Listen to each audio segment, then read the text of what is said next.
La culture matérielle, au fond, c'est un champ d'études multidisciplinaire. Je vais donner des exemples de l'évolutionnisme, du diffusionnisme, du fonctionnalisme, donc toutes des approches en anthropologie qui ont posé un regard sur les objets et qui ont été amenées à considérer les objets dans la réflexion sur l'homme.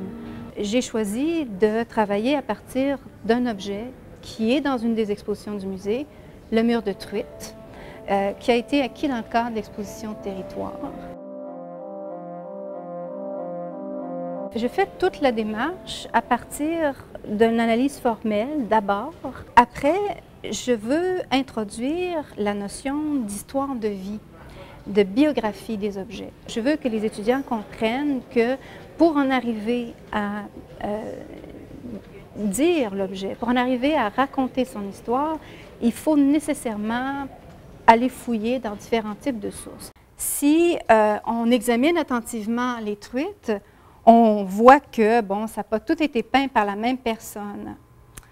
Mais il y en a quelques-unes, on sait par l'histoire, par le travail de terrain, que Robert Pilot a aidé Hélène Mackenzie à rehausser les truites avec la peinture. Je veux amener les étudiants à prendre conscience qu'on peut aller encore beaucoup plus loin, parce qu'un objet a une histoire en soi, a une histoire propre, mais en même temps, il y a une dimension symbolique qui est extrêmement forte et qu'il faut pouvoir dégager.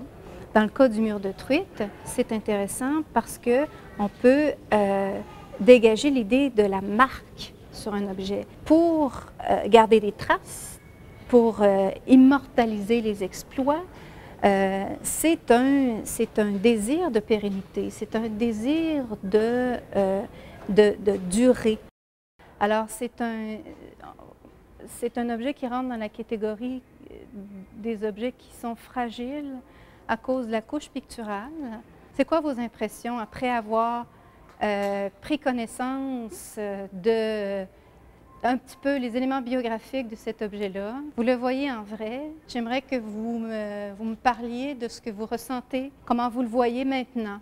Après toute ma démonstration, ce qui est intéressant, je les amène dans la salle d'exposition et je leur montre l'objet parce qu'on a cette possibilité-là, en faisant le cours au musée, d'aller directement aux objets, de les appréhender dans leur matérialité, dans leur tridimensionnalité. Et c'est ça qui est intéressant.